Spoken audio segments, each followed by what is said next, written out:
videolõunatund Nõmme raadios. Ja tere, maailm ongi lõunatund Nõmme raadios, mida saab igaüks oma ihusilmaga ka vaadata, kui just pilti häguseks ei löö, mis võib ka ette tulla. Ja sellel ilusal juulikuul, mis läheb nii mõnegi asjaga ajalukku, istume siis kahekesi siin, mida teie võite ka hetke pärast näha, et ma ei ole siin üksi, ja täname südamest mõttes kõiki neid, kes on toetanud ja toetavad Nõmme raadio tegevust, sest muidu võib juhtuda nagu riigiga, kuigi riigi puhul võiks kasutada ilusat väljendit kutsast ja külast.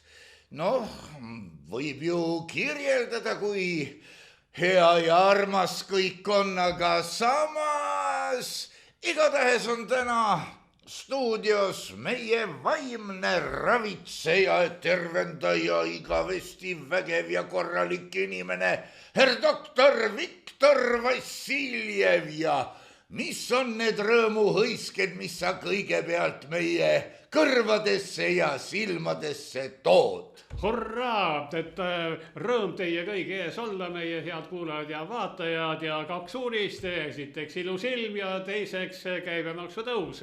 Või ma ei tea, kumb uudis peaks enne olema ja kumb nagu kummast sõltub. Noh, ilusat ilma on muidugi vaja, käibemaksu väidetavalt ka kellelgi.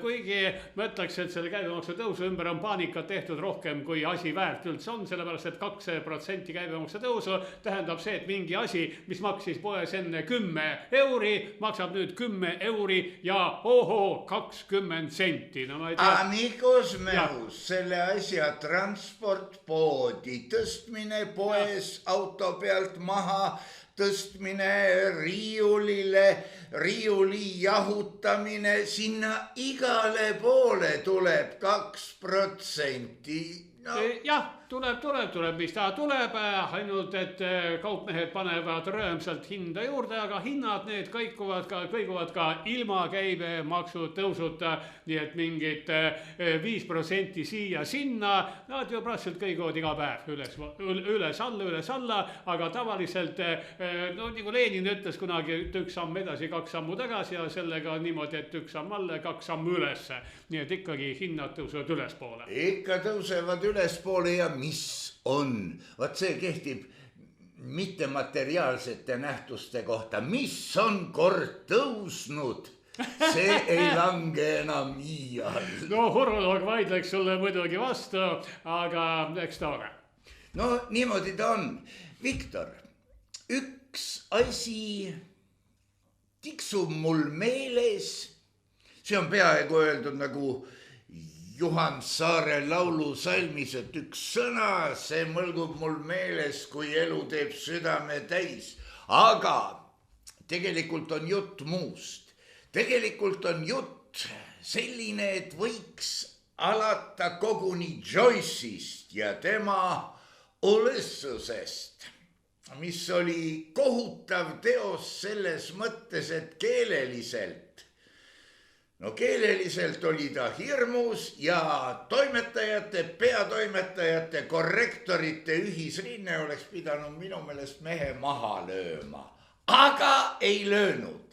Sellega mõnes mõttes torgati inglise keelde satiks sisse ja see hakkas paljunema ja keelt lõhkuma. Loen mina eestikeelseid igasuguseid, nii nimetatud uudiseid, millel küll, samas, millel on ikka üleriigiline tähtsus ja milles see tähtsus nüüd väljendub, ma ei tea, aga lapsukesed tormavad lugema ja millest leiab, võiks öelda kõnekujundeid, kuigi see on väga hellitavalt öeldud, mida sa oma ihusilmaga näed esimest korda. Näiteks ma ei tea, võib-olla ma olen muidugi vanaks jäänud ja see kuradi sakslane, mis ta nimi oli, Alzheimer närib mu närvi. Aga kas sa oled kuulnud eesti keeles ütlemist muret valutama? Muret valutama. Jah. See on väga huvitav konstruktsioon, aga no põhimõtteliselt on ju võimalik ka nii. No kontekstiliselt võiks sellest aru saada, mida on tahetud öelda, aga öeldud nii-öelda ebatraditsioonilise sättumusega. Ja seda küll, aga vaata, keel muutub, eks ole. Meie, kes me oleme ikka lapsepõlvest harjunud lugema raamatuid, eks ole, kus oli väga korralik kirjakeel, kus olid väga haritud toimetajad ja meile hakkab väga silma ja hakkab ka kõrva, kui me kuuleme, kuidas räägitakse jumala valesti. Aga jällegi, nooremad inimesed ei pane seda tähele, kui vaadata, kuidas inimesed kasutavad kaunist eesti keelt näiteks Delfi kommentaariumis, no siis ta on nagu ta on, ei ole sinna midagi parata. Eks inglise keel ka muutub ja et üks asi on see, kuidas keegi väga haritud inimene, kes tavaliselt ei ole mitte inglane ja prantslane, aga räägib püüdlikult Oxfordi inglise keelt, eks ole, aga tavaliselt inglased tänaval, need patravad midagi sellist, mida sina, olles inglise keelt õppinud ja kasutanud elu aeg, ei saa üldse arugi, mis nad räägivad. Ja niimoodi on tõepoolest. Aga sul on jumalast õigus kommentaatorite suhtes. Nemad tõestavad veenvalt, et 80% neist, ma ütlen igaks juhuks neist, ei ole suutelised, võimelised ja nii edasi ära tegema eesti keele eksamit sel tasemel, mis kunagi mulle kaela määriti ja millega ma vaeva nägin. Jah, paraku sellepärast, et nende eksami võtab vastu keegi hoopis teise põlvkonna ja teise haridustasemega inimene, kellel ei ole vastuvõetav see keel, mida nemad räägivad. Aga kui eksami vastuvõtja oleks nende oma seltskonnast, kes samamoodi kirjutab igasugust totrust kommentaariumides, eks ole, no siis ta vaataks, kuidas nad kasutavad eesti keele sees inglisekeelseid lühendeid, eks ole, kus nad jätavad komad ära ja nii edasi ja selle ta loeks kõik plussiks ja selle slängi kasutamise, kui keegi kasutab slängi, eks ole, õpetaja hindab, et ta kasutab slängi päraselt ja saabki kõige kõrgema hinde. Kurat, seda õpetajat sinna siis veel vaja on, mida ta õpetab, on küsimus. No vaat jah, mida õpetaja õpetab, eks iga õpetaja õpetab seda, mida tema ise peab tähtsaks, aga no selleks ongi olemas igasugu koolitus- ja õppeprogrammid, kus on täpselt kirjas, mida ja kuidas peab õpetama. Aga keel jällegi see areneb oma soodu ja paljud asjad, kuidas see keel muutub ja kuidas seda kasutatakse, ei ole mulle vastu võetavad, aga samas ma saan aru, et see on nende keel. Jällegi noored inimesed, nad on väga kohanemisvõimelised ja nemad patravad oma vahel kuskilt pargipingil siukest keelt, millest mina ei saa arugi, aga kui mina astun juurde ja neil on vaja minuga midagi rääkida, nad lülitavad kohe hoopis teise eesti keele peale, räägivad klassikalist eesti keelt, nad on suutelised. Teine asi, kas nad on suuteliselt kirjutama? Jah, sõnaline ja kirjalik keel, need on mõneti erinevad. Samas, kui mina loen niinimetet head ajakirjandust, tähendab see mida tahes täna, siis ma tahaksin, et see oleks korrektne keel, sest vaata, lugesin mina ju väga palju, kadunud ema väitis, et 14. eluaastaks oli mul maailma klassika eesti keeles kättesaadav osa loetud. Ja seda kommenteerides peab ütlema, et see oli väga hoolikalt tõlgitud, sest nõukogude võim ei andestanud apsusid keeles. Olgu korrektselt öeldud või musikene kinni. Samas praegu on meil vabadus. Kui siin sai mõni aeg tagasi märgitud, et tegelikult see algas juba üksjagu ammu 70-ndatel vast Ameerikamaa filmides, kus kõik fakkisid kõike kõiki ja kõiksugust, siis nüüd on see meil ka keeles, sest vaata, noor inimene tahab silma paista. Miks? Sest see, kes paistab silma, seda imetletakse ja see, kohutab öelda, on oma koolkonna looja nii-öelda ja läheb meil ka eesti keel aina fakimaks. Jah, no vaata, meie sinuga ikkagi kasvasime üles väga korralikku kirjandust lugedes. Tänapäevane noor põlvkond, no mida nad loevad, aga enamasti netikommentaare loevadki, eks ole. Ja kui nüüd küsida, millised klassikuid on nad lugenud, no klassikud, kõige sihukese raskema kaaluga klassikud on ilmselt Kaur Kender ja Mihkel Raude. Aga mis puudutab siis igasugust fakki, eks ole, inglise keeles on see täiesti korrektne, võib öelda kus iganes, kas või Riigikogu kõnetoolist. Kas roppused on nüüd aktsepteeritavad või ei ole, sest noored oma tavalises suhtluskeeles iga 3.-4. sõna on see, mida meie peame roppuseks. Nendel tähendab see teatud aktsent rääkides või isegi ka kirjutades ja ka kommentaaridest nad kirjutavad roppusi, aga see roppus annab nagu vürtsi juurde ja lubab teisel kellelgi, nende eakaaslasel, paremini mõista teksti emotsionaalset osa. Nii et see roppus on täiesti vajalik ja siit tekib juba täiesti kontseptuaalne küsimus. Aga mis asi on siis roppus? Kõik roppused on ainult need asjad, mis on inimese enda küljes. Jah, ja vot, Amikus Meus, sa oled korduvalt rõhutanud, et meditsiinis ei ole jälkust, roppust, muud taolist.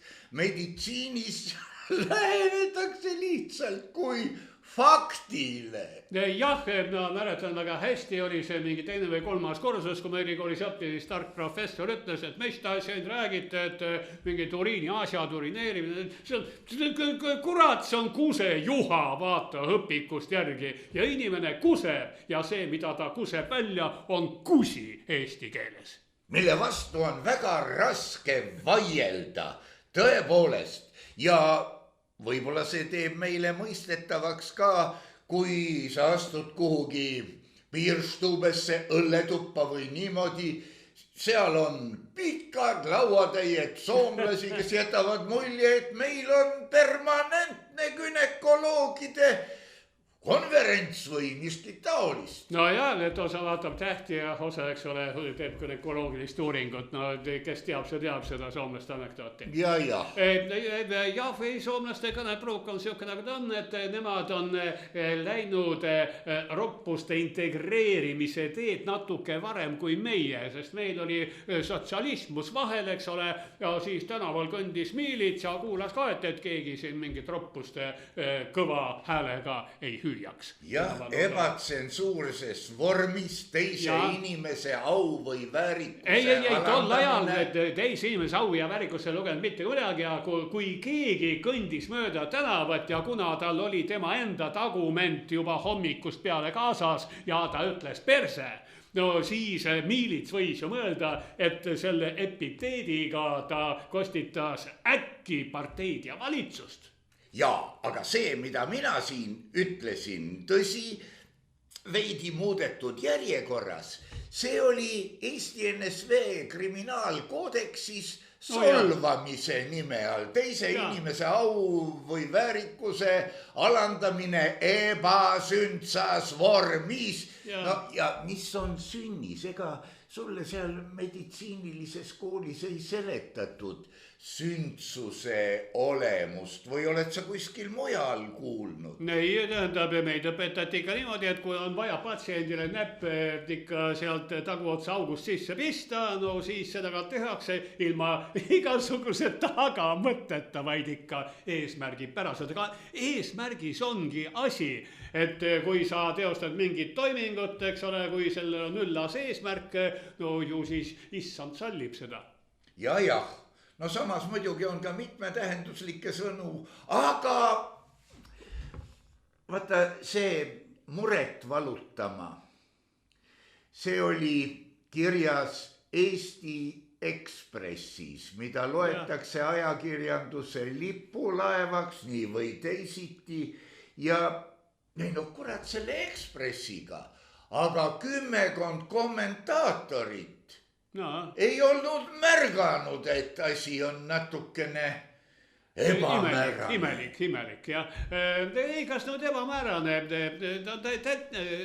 kuigi ta ei ole nagu keeleliselt õige, aga on täiesti arusaadav, et kui keegi on mures, eks ole, no ta on mures, aga kui ta oma mured veel ka valutab, eks ole, see on ääretult valus mure. Nii et see on nagu võimenduse üle võimendamine. Miks mitte, see on väga huvitav konstruktsioon. Et rahvas lugedes ei pand seda tähele, see on imelik. Mina oleks tähele pannud, aga ma oleks vaatanud, et see on väga huvitav sõna ühelt, väga huvitav. Jaa, aga ma usun, et sa oleksid eelistanud vaimukamaid ja muidugi sellest lõigukesest rääkides oleks võinud ju siis otse kas keskkonda valutada või rohepööret valutada. Ei saa, neid asju ei saa valutada. Südant saab valutada. No ma tean, aga muret, lampjalgsust valutada, seda saab ka kuidagi. Huvitaval kombel südant saab valutada, aga mõistust ei saa valutada. Aju ei saa valutada, eesnääret ei saa valutada, ta valutab ise oma ette, millal siis, kui tahab. Niskene dingand sih. Jah. Väga isepäine. Eesnääre on jah ääretult isepäine, sellepärast, et see teeb, mis tahab, eks ole, see tekitab sulle probleeme siis, kui ei tea üldsegi mitte oodata, eks ole, tekitab sulle probleeme keset koosolekut, kui tähtis inimene peab kõnet, sina pead välja jooksma. Eesti keeles, kui sa jooksed eesti keeles sel hetkel, siis sa jooksed kusele. Võiks olla loogiline, aga äkki sa oma meditsiiniliste teadmistega natukene valgustad mind ka, mis mõttes ta eesnääre on ja kas kuskil on ka taganääre? Ei, taganääret ei ole, aga eesnääre, see on ladina keelest, ladinakeelne terminoloogia on prostata, ehk tähendab just nimelt eespool asuv, millegi pärast niimoodi anatoomid seda kutsusid, sest ma usun, et see avastati kuskil 15-16 sajandil, kui laipa lõigati, laip oli loomulikult selja peal, eks ole, ja eesnärme läheneti eestpoolt, nii et eestpoolt ta leitige. Tagast poolt on eesnääret üsna raske leida, sest selleks tuleb siseneda tagumise päraku augu kaudu ja see on väga kitsas ja pime, üsna raske on seal eesnääret leida. Ja samas see, sa ütleb prostata, see on ju ka vene keeles, et nada jõutas või ei prostatoi. Ei, need on erinevad asjad, vene keeles on predstatiline sülisa ehk jällegi eesseisev asi. Nagu juht siis.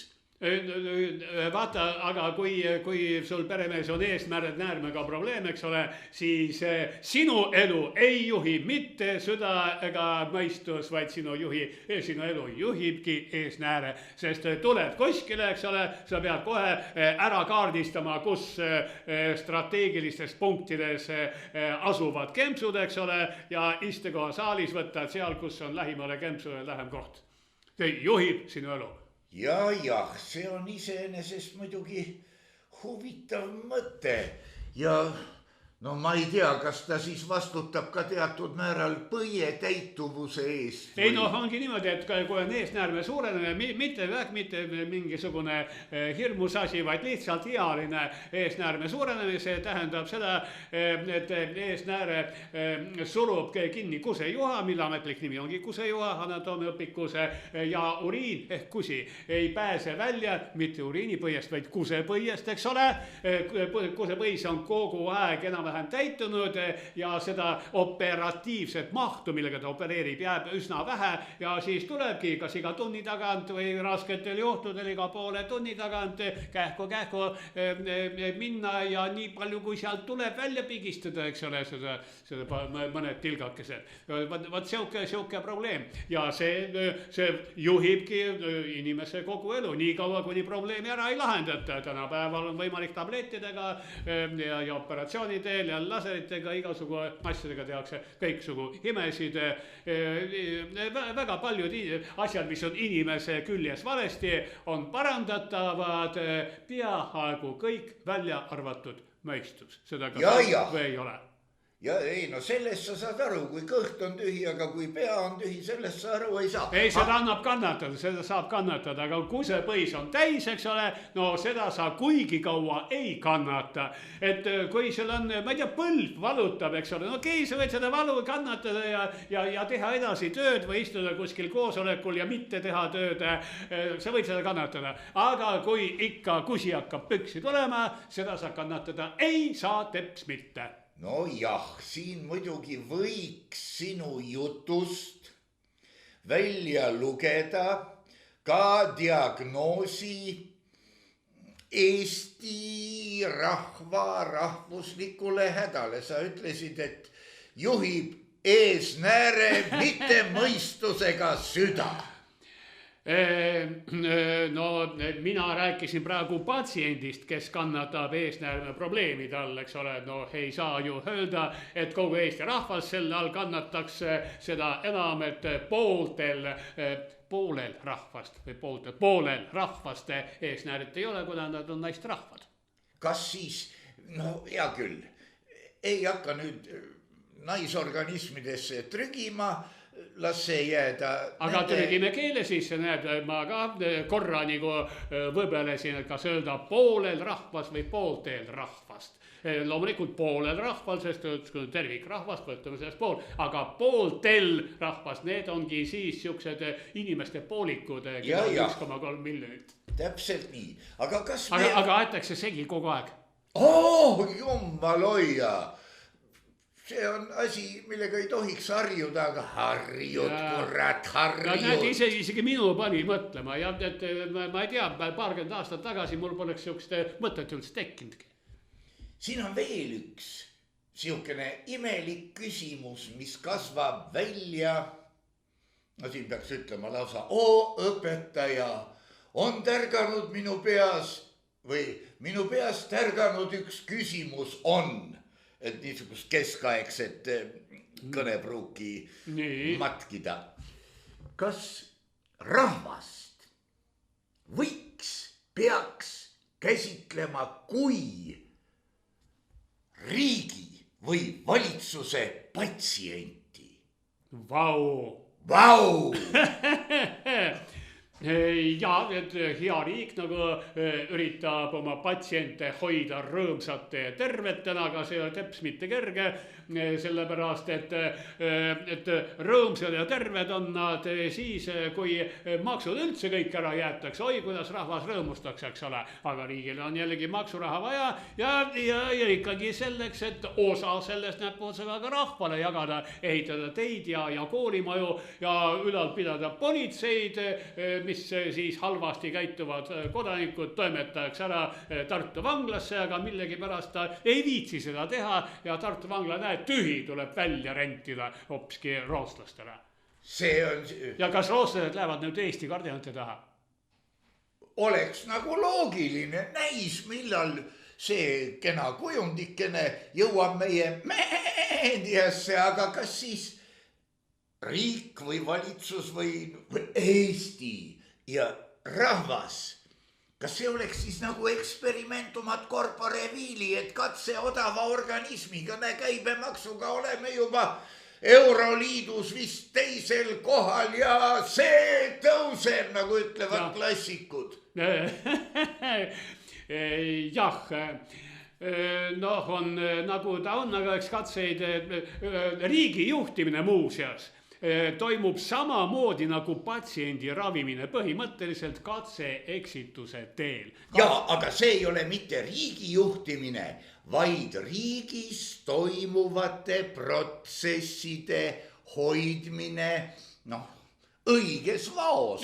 Kelle jaoks õiges vaos, kas see riigi valitsuse jaoks õiges vaos või riigi kodanike jaoks õiges vaos, sest nii üks kui teine on riik huvitaval kombel. Maradets Mitšurin ja nüüd ongi küsimus, kas see eksperiment peab lõppema võib lõppeda, tohib lõppeda selle organismi surmaga või peab see organism hakkama kosuma, rõõmsaks muutuma. Laulupeole ei ole vaja osta piletit, igaüks laulab ise. Vaata, riikide surmasid me oleme näinud, lugenud ajaloost ja ka näinud oma silmaga, eks ole. Sellist asju ikka juhtub, et sureb üks riik ära, siis ta mädaneb tükk aega ja tema jäänustest kasvab välja ilus, roheline, uus ja lootusrikas riik. Aga rahvas ei sure niisama kergelt, sellepärast et rahvad, mis oleksid välja surnud, no need annab ühe käe sõrmadel üles lugeda. Rahvad ikkagi kestavad, riigid tulevad ja lähevad, rahvas jääb. No ma võtaksin niimoodi, et kui rahva tunnuseks on keel. Ei, mitte alati. No mitte alati. Mitte alati, keel ja kultuur. Jaa, keel, nõus. kultuur, pärimus. Kuigi keel iseenesest on kultuuri osa. On küll jaa, aga need asjad on küllaltki huvitavad. Keel, kultuur, pärimus, geneetika. Aga need ei lange kokku. Näiteks lätlased on geneetiliselt meiega küllaltki lähedased, aga samas keel on nendel absoluutselt teine. Et meie räägime siin mingit ugri-mugri keelt, eks ole.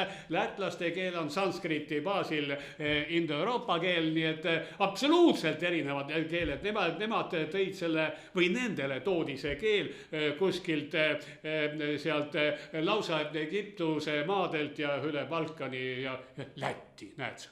Niimoodi oleks võinud ju mingisugune farsi keel jõuda ja põlistuda ka Eestis, sest sidemed Iraaniga. Nad ei jõudnud, piir oli ees.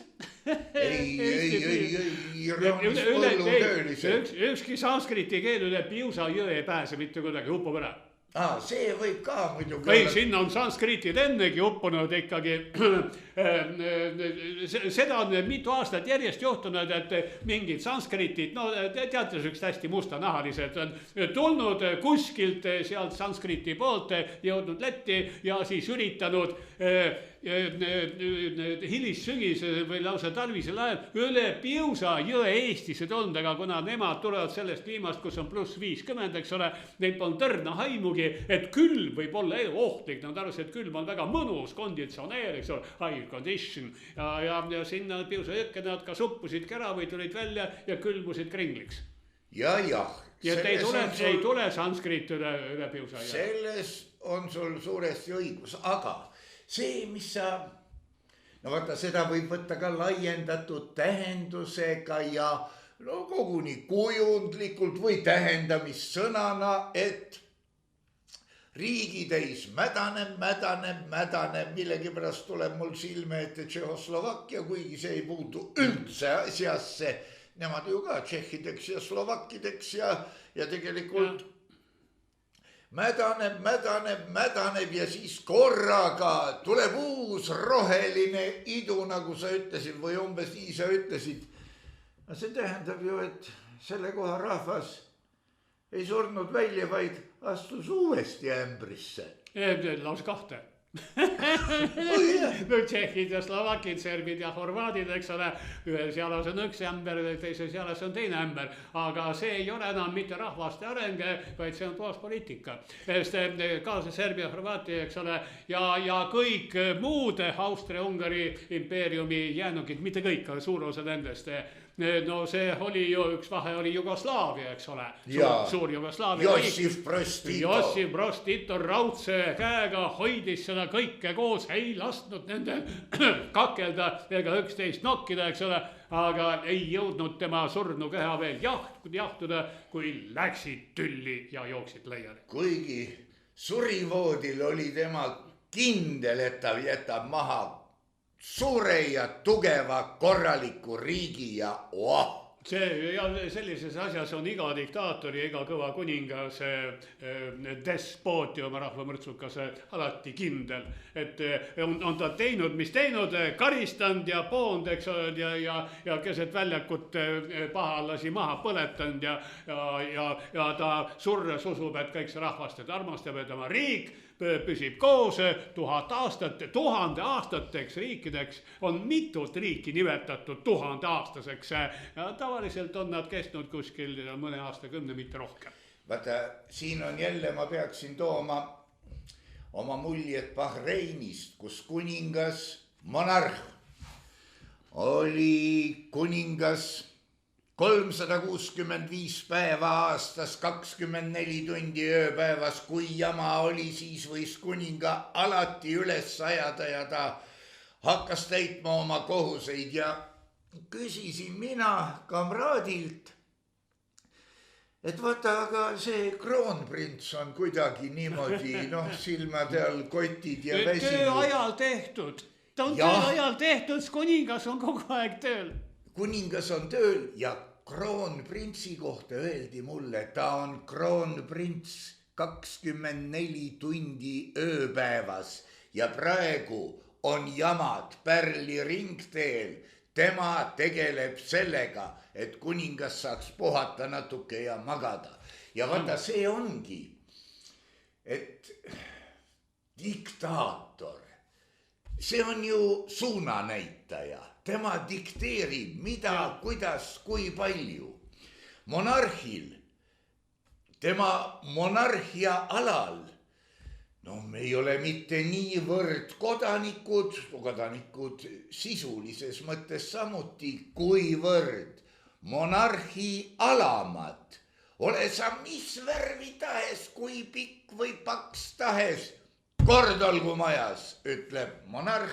Ja nii ongi. Sellepärast sulle vist meeldivadki need Euroopa vanad niinimetatud demokraatiad, mis on ikkagi monarhia. Ja vanad demokraatiad, nendest Euroopa vanadest demokraatiatest on 18 tükki monarhiat. Aga mis puudutab Bahreiniga, Saudi Araabias samamoodi, keegi ei mäletagi ega teagi, mis on Saudi Araabia kuninga nimi, sest Saudi Araabiat valitseb kroonprints. Tšetšeenia, Ramzan Kadõrovit praegu veel teatakse, aga järjest rohkem kerkib esile Adam Kadõrov, mitte Adam, vaid just nimelt Adam Kadõrov. Ma ei tea, miks teda eestipäraselt niimoodi kutsutakse. Ja ilmselt saab temast kroonprints, kes hakkab Tšetšeeniat valitsema. Nii et kui, ja seda on ka aastasadade, aastatuhandete vältel juhtunud, et kui kuningas on mõle vaimust nõder või ta on veel liiga väikene, eks ole, ja regent valitseb riiki. Ja regent võib olla ka kuninga ema, eks ole, naisterahvas. Miks mitte, ka seda on juhtunud väga vanades demokraatiates. Ja isegi kui see on kuninga ema ja naisterahvas, võib öelda, et tead ema, mul ei ole sinu vastu midagi, aga sinul kui regendil lasen ma nüüd pea maha võtta. Nothing personal. Ei, selleks peab lapsukene ikkagi passi kätte saama, eks ole, ja siis ütleb, et jah, valide sultana, et nüüd on sinu aeg läbi, inshallah. Jah, sama oli ju prohvet Mohamediga. Suri tema ära, kõik järgijad olid, kõik oli korda tehtud ja siis läks pärandi jagamiseks. Väimes poeg Ali, see oli kuskilt otsast lausa sugulane ka, tahtis ise võimule, siis taheti teisi, tekkis esimene lõhenemine ja siis läks see suures osas lagunemine lahti, kusjuures Ali, ma saan aru, tema 64-aastaselt sai ühes lahingus surma ja on märter ja šiitide kõige kõvem siukene, ma ei tea, kuidas neid usuvägevaid, kes juba surnud on, nimetataksegi. Aga lagunemine jätkus. Sekte tekkis aina juurde. Ikka tekib, tähendab, mööda minnes Ali järeltulijaks peab ennast Aserbaidžaani president Aliyev. Sellepärast tema oligi nii nõukaajal, kui praegu ta on Aliyev. Jaa, igavest, inshallah. aga tähendab, samasugused protsessid toimuvad ka äris, et kui keegi Jeff Bezos ehitab üles oma võimsa äriimpeeriumi, ta on maailma rikkam inimene, mida iganes kõike, andku Allah talle pikka eluiga ja head tervist, aga kui ükskord Allah endaga kohtub, eks ole, no pärijad kisuvadki selle kõik tükkideks, nii on alati olnud. Nii on alati olnud. Ja pärijaid on mitu, igaüks tahab osa saada. Ja kui me nüüd vaatame mõnuga Tallinna linnavalitsuse poole, siis me näeme, et see, mida vanasti, mille kohta öeldi, et pink on lühikene, pinki polegi enam. Ja nüüd toimub juba ilmselge võitlus, no nii-öelda viimase mehe jooks, eks ole. Ma hästi nüüd ei kujuta ette, jah, et see on lausa peaaegu et finišijoonel, eks ole, ainult et nad jooksuvad kuidagi laiali. Mina ei saa aru, mis asi seal toimub. Selleks, et neid liiga palju ei oleks, Ossinovski muidugi võttis päid nagu vähemaks, abilinna päid võttis vähemaks, et oleks vähem kiskumist oma vahel, aga ta lihtsalt võttis neil funktsiooni ära, aga pead ise vaikides jäid oma toolidel istuma, saavad palka edasi, kuigi tööd nad ei tohi teha, aga palka saavad. No päid tohib maha võtta, kui seadus ei ütle teisiti. Ja abilinna pead võib maha võtta, seadus lubab, jah. Aga jah, et kuidas nüüd, no Sõõrumaaga huvitav inimene, ta ka mingil määral avanturist, eks ole, miks mitte olla 3 kuud linnapea, miks mitte, sest ega see tükki küljest ei võta, ükski linnapea 3 kuuga ei suuda mitte kui midagist ära teha, sest ta võib ju näiteks trollid ära, ei, trollid on juba kaotatud vist, või kaovad, võib ühistranspordi ära kaotada, öelda, mis korralikul inimesel peab korralik auto olema, mis bussi tal vaja. Ta võib mida iganes siin pargid maha raiuda vastupidi, keset Vabaduse väljakut puid istutada, aga need tema, kui ta sellist käsud annab välja 3 kuuga, ei jõua mitte keegi neid täita, sest õnneks on suurel struktuuril nagu Tallinna linnavalitsus tohutu inerts, nii et linnapea annab käsu, eks ole, siis seda hakatakse menetlema, moodustatakse töögrupid, kutsutakse juurde eksperdid ja kõike seda menetletakse kuni valimisteni, tuleb uus linnapea, kes ütleb, et kõik see, mis vanasti tehti, mis 3 kuu jooksul tehti, on vale. Ja see on, tegelikult on see geniaalne idee 3 kuud enne valimisi panna paika sits esimees, eks ole. Sits president fond, ei no ta ei lähe istuma. Ei, loomulikult jaa, aga tema on patuoinas. Nii et 3 kuud enne valimisi on tema ja kui tuleb uus võim, ta näitabki tema peale, et kõik see, mis on valesti, mis meie hakkame tegema teistmoodi, kõiges on süüdi, kes ikkagi viimane valitseja, mitte eelviimane, ikka viimane. Jah, aga praegu ma näen siin ühte uskumatut väljapääsu või võimalust, mis on seotud selle olukorraga. See oleks mingisuguse kobar või pundar eelnõu hääletamisel võtta vastu pealinna seadus, mis põlistab kellegi linnapeaks ja 7 põlve pärast teda ka veel. Vaat seda ma olen ka rääkinud kogu aeg, et vaata, mul on Tallinna volikogu liikme koht aastast 1997, minu meelest ta peakski olema see koht, mitte ainult eluaegne, vaid ka meesliini poolt pärandatav. Mul on 3 poega, eks ole, siis oleks mul võimalus mõelda, kummale nendest ma selle koha pärandan. Kellele neist, jah, aga see tähendaks võib-olla seda, et kui sul on 3 poega, siis noh, sinu arvelt see udukogu suureneks. Ei, ainult ühele. Ma olen mõistlik inimene. Milleks neil kõigil seda? Ei saa nemad 3 ühe tooli peal istuda.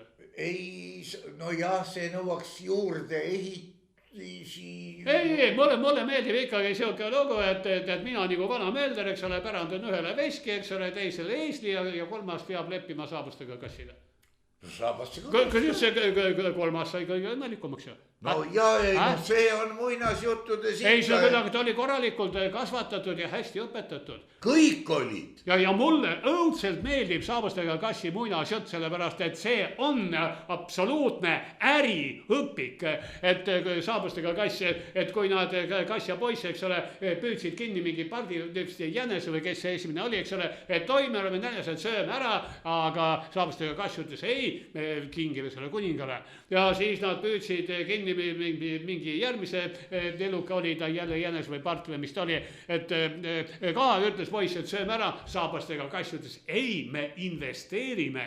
Ja siis nad korraldasid suure pettuse, kus näidati, et need on siis Marquis de Carabas põllud ja tema põllumehed ja edasi.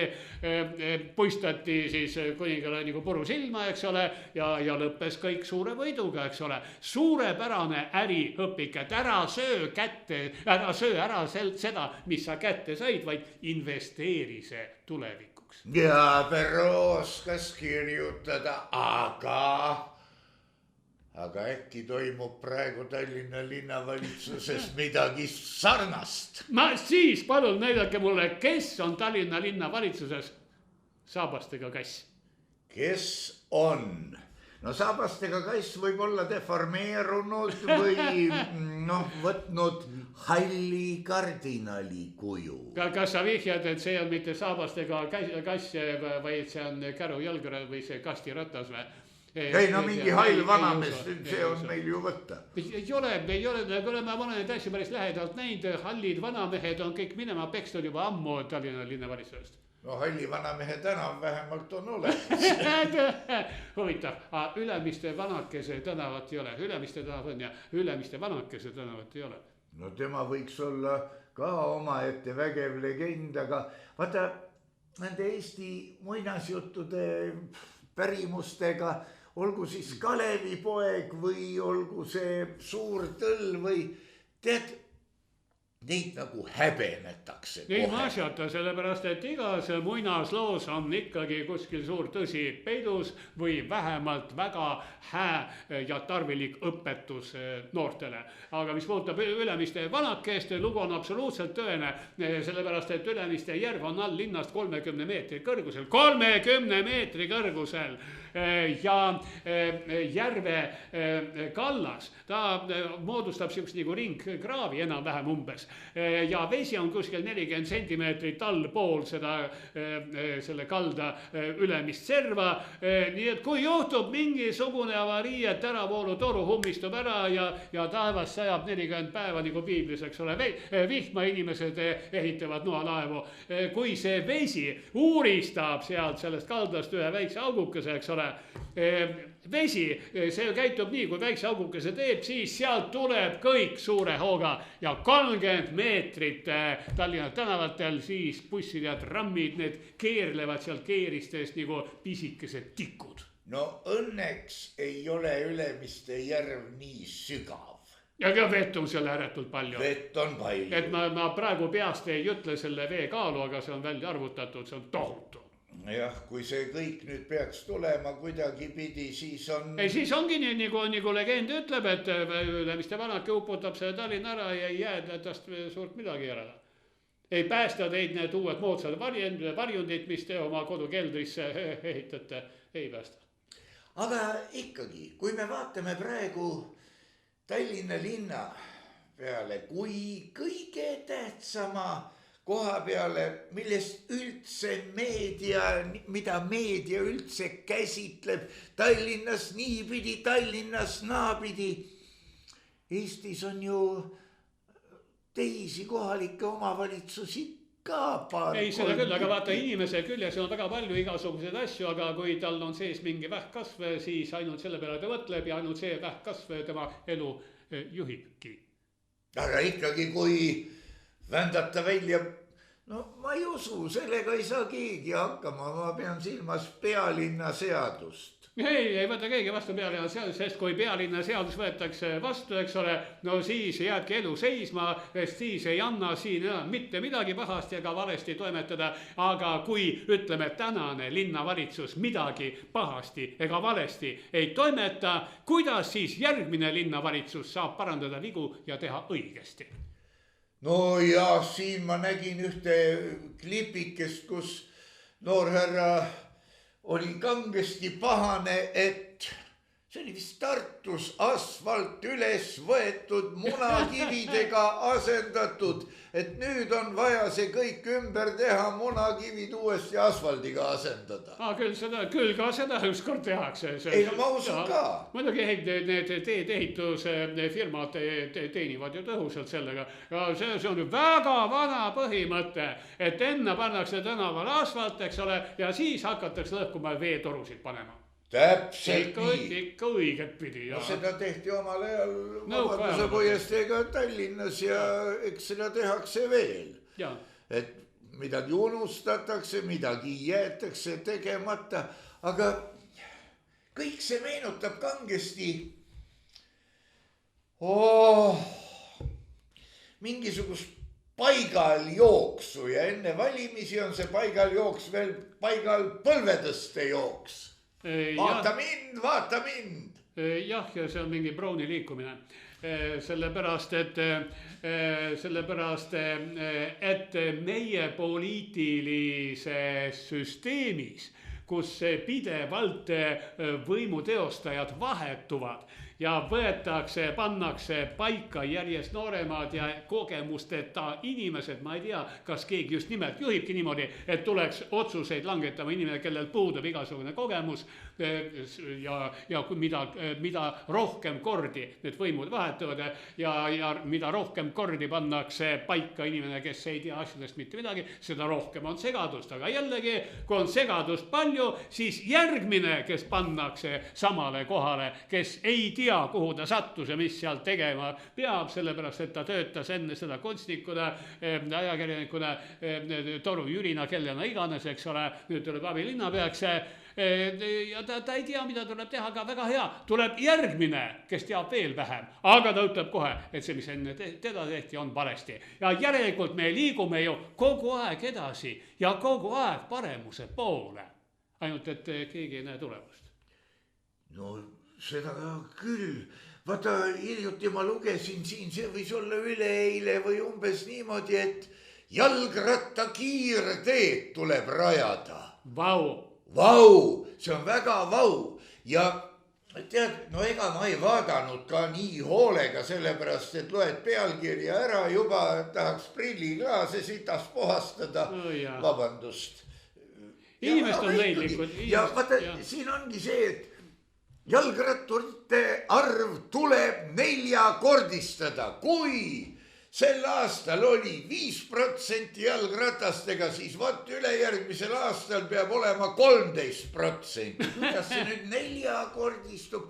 No tähendab, eks mingi metoodika võib-olla leiab, aga jumala eest, miks sunnitakse inimesi ostma jalgrattaid?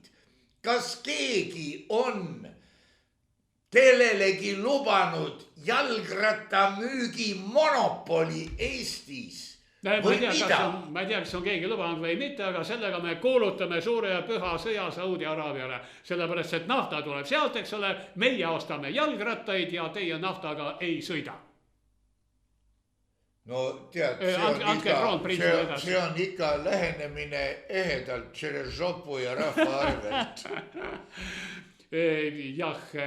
No ei ole midagi parata. Ütle mulle, kuidas mõjub.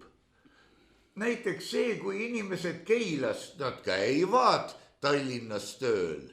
Käivad muidugi. Käivad, aga nüüd nad boikoteerivad rongi ja tulevad jalgrattaga. Ütle, kuidas mõjutab see haiglate tööd, kuidas võib mõjutada? Veebruaris. Jaa, sa mõtled psühhoneuroloogia haigla tööd või? Vaata, nad hakkavad tulema jalgratastega, aga no keegi ju paneb need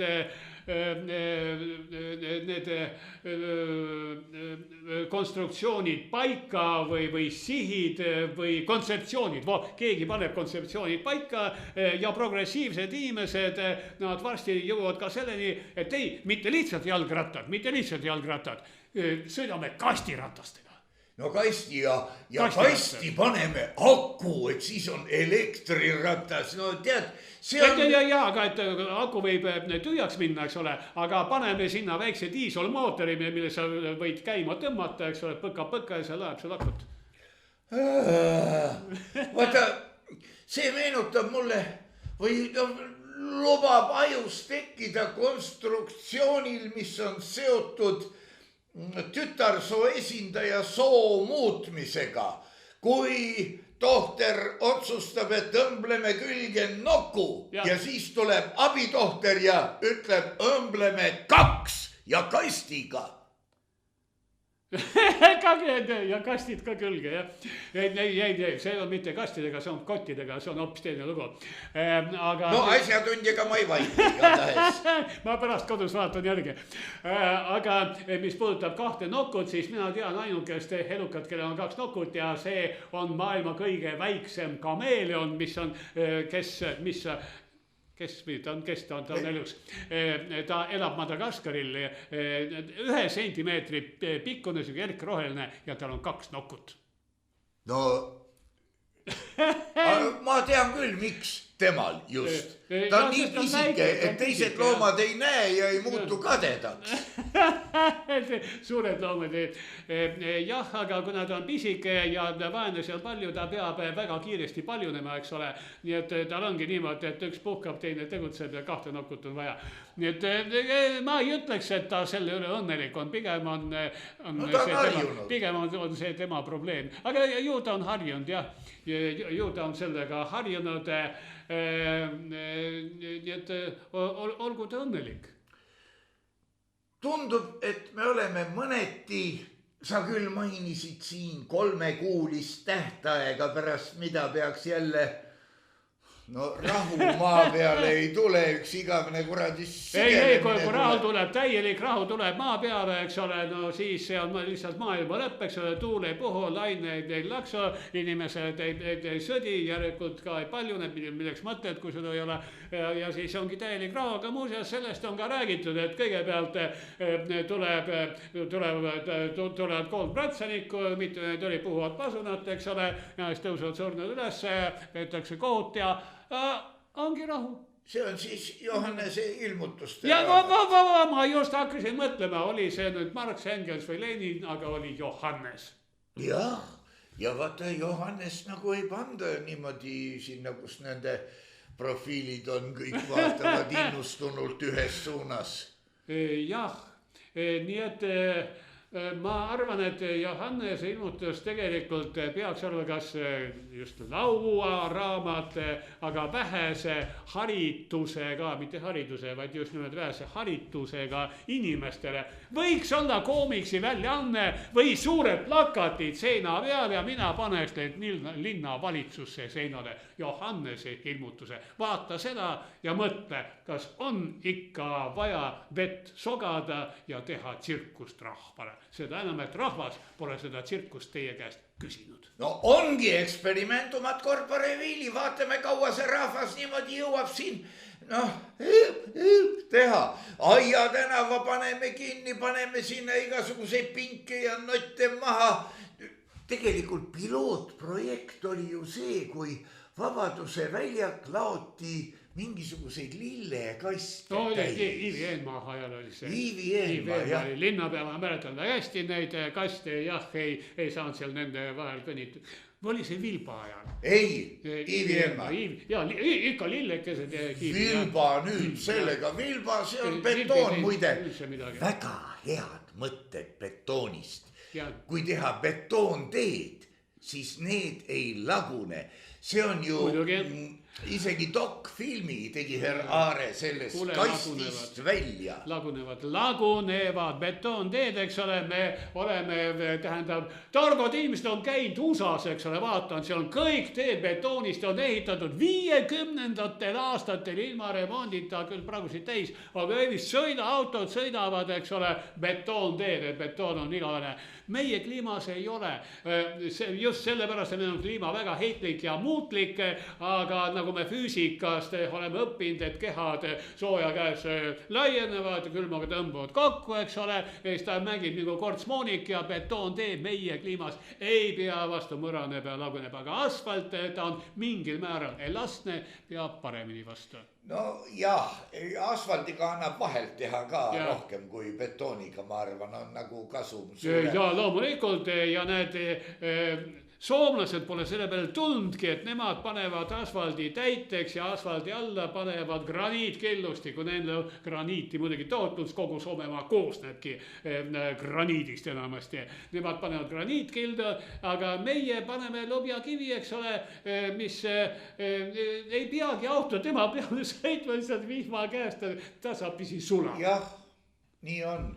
Aga kui nüüd meenutada, siis veel vist 60ndate lõpus kindlasti 70ndate alguses võib-olla ka kadunud Leningradi maantee oli ju ehitatud betoonplaatidest. Aga kes ehitas? No Saksa sõjavangid, noh. Nemad oskasid.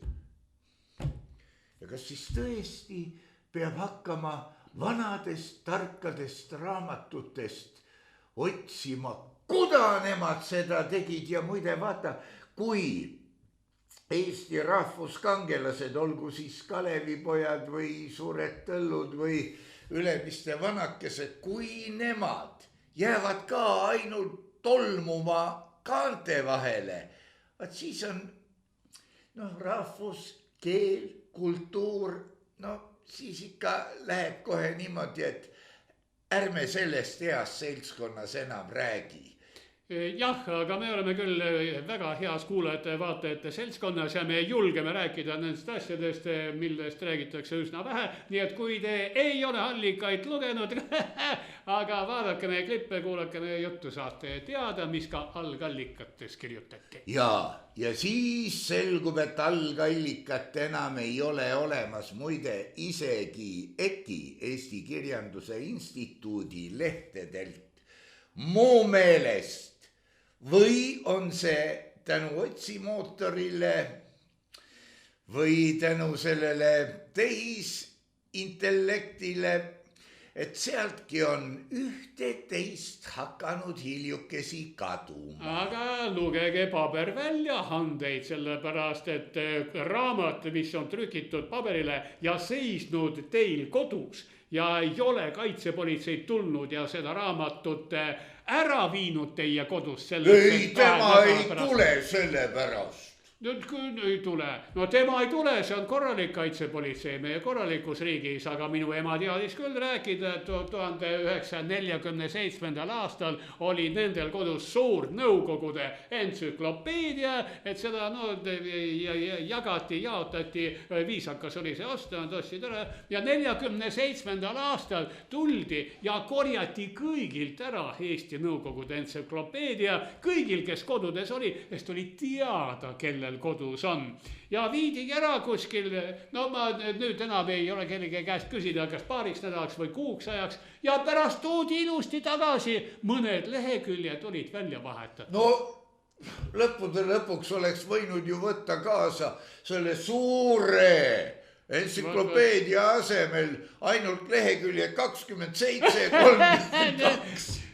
No ja seda küll, aga siis oleks väga nähtav, et akadeemik Vavilovi koha peal on lehed puud. Nagunii on see näha, aga lihtsalt omanik näoga seina poole või... Ära nüüd vaata. Jah, ära nüüd vaata pärast, siis on üllatus. Niimoodi ta on. Huvitav on see elu ikka nagu kana takus mõneti. Ei, seda küll kana takus, aga kui kana ei oleks takus, siis ta lihtsalt jookseks õua pealt minema, jookseks kuskile põllu peale või metsa, põllu peal saab kuld tema kätte, metsas rebane. Nii et ei tule see kanale mitte kasuks. Mitu protsenti Eesti emakeelega isikuid võis mõista praegu, mida tähendab kana takus? Mitu protsenti Eesti emakeelega? Vaata huvitav, ma arvan, et see sõltub ka vanusest. no loomulikult sõltub ka vanusest. Sest alla 30-aastane inimene, ta on võib-olla sõna takkude näinud kuskil kohustuslikus kirjanduses, eks ole. Ja ta on üle libisenud. Ja ta on üle libisenud sellest sõnast takk. See ei tähenda. Alla 25-aastastel on väga raske mõista sõna vats. Jah, loomulikult, no vats on mul olemas, eks ole, aga mis puudutab takku, siis kunagi isegi ma restaureerides vana sauna leidsin terve kastide takku, toppisin takku põlkide vahele. No jah, see ei ole klaasvats, see ei ole kahjulik. Jah, just. Ja toimib, kurat. Ja ma pidin toppima sellepärast, et enne oli seal palkide vahel sammal, mina viitsin sammal korjata. Nii et ma vahetasin tehnoloogia uuema vastu. Aga nüüd on, vaata, selle teema raames ma tooksin veel ühe näite. Ühes kenas kohas on ühe väärika ja asjaliku ja vajaliku organisatsiooni toetamise plakatil kasutatud väljendit pane õlg alla. Ja üllatus, läks üks osa inimesi tigedaks, vaat ei pane, täiesti ebaõnnestunud ütlemine, kole kohe ja kohe päris pahased. Ja miks see koorus ka välja? Covidi reklaam oli süstimisele, pane õlg alla. Ja oota, see on ju, kes selle välja mõttes, õla allapanek väljendab toetust. Ja just. Kusjuures EKis seda väljendit enam ma ei leidnud. Ongi nii või? On nii. Aga kuidas palki kantakse siis? Mentaalselt. Ja mina olen isegi pilti näinud, et suur mees on taga, teine suur mees ees, eks ole, Lenin ripub kuskil keskel selle palgi küljes. No ja ei, no see, vaata, õla allapanek on raske asja tõstmisel ja nii edasi ja see on ürgvana eestikeelne väljend, aga tuleb välja, et see on nüüd, tema tähendus on väärastatud. Jah, tegelikult tol ajal ma ütleks, et see oli päris originaalne leiutis, pane õlg alla, eks ole, ühest küljest jah, et kas nüüd õlg, eks ole, no aga delta lihases tehti see süst, aga pane õlg alla, see tähendab, no toetame seda suurt ideed, eks ole. Aga no see teine plaan, tead, see on ikka natuke niimoodi. Pane õlg alla, jällegi see tähendab seda, et me võtame mingi raske asja, eks ole, seltsimehed ja kõik koos kanname seda, kuhu, milleks ja mis sellega sealt tehakse. No see samas võiks ju olla teine variant. Kannid paljaks, et kohe nagu mänguasjad, eks ole, mängukannid. See ei ole üldse hea lauseks, kannid paljaks, sellele negatiivseid varianteid, mitte midagi head ei ole sellega seotud. Kannid paljaks tähendab, et kannid pannakse süst, eks ole, kannid paljaks, võetakse viimsed püksid ära, eks ole, kannid paljaks, viiakse sind mõiste talli antakse peksa, eks ole. Kannibalism. Kannibalism ei ole mitte kannisöömine, aga on päris huvitav, jah. Sama tähendusega või sama kõlaline. Ja vaata, kannipallid. Ja siin me nüüd olemegi. Me oskame sõnadega mängida. Aga kas me suudame öelda, kas me suudame nimetada asju õigete nimedega või? Ei, me nimetame asju kokkuleppeliste nimedega. Et tänapäeval, eriti nooremate inimeste puhul, on kokkuleppelised nimed. Et miks ühte või teist asja kutsutakse ühe või teise sõnaga, mina ei suuda ära mõistatadagi, aga nemad on niimoodi kokku leppinud. Ja, ministeeriumi sisene mingisugune no jah. Niimoodi ta on. Ei, see on ministeerium, aga on ka tänava on tänava on igal pool. Ja sellepärast vanad roomlased suridki välja, et nad nimetasid asju õigete nimedega. No näed sa, nagu eestlane ütleb nüüd tänapäeval, mida fakki raisk. Jah. Ja teine vastab mul pohhui. Eesti keel. Eesti keel ja nii, et toimetaja ära seda välja lõika, eesti keel. Niimoodi tema on. Aga Viktor, kas sina tead seda, vaata, nägin mina letis Kreeka salat kodumaisest toorainest. Kuidagi kaatlane oli. Aga kuidas nimetatakse Kreeka salatit, kui see tema parim enne on mööda saanud? See on muistne Kreeka salat. Vana Kreeka salat, õigus. Aga aitäh, herr doktor Viktor Vassiljev. Aitäh kõik, kes te olete toetanud ja tänu kellele võib-olla ma saan siin pildi fookusesse, võib-olla Kertu saab oma valgustuse ja teralisuse probleemi lahendatud. Võib-olla, aga seni kuni õhus on võib-olla meie püha sõda läheb edasi. Ja olge terved.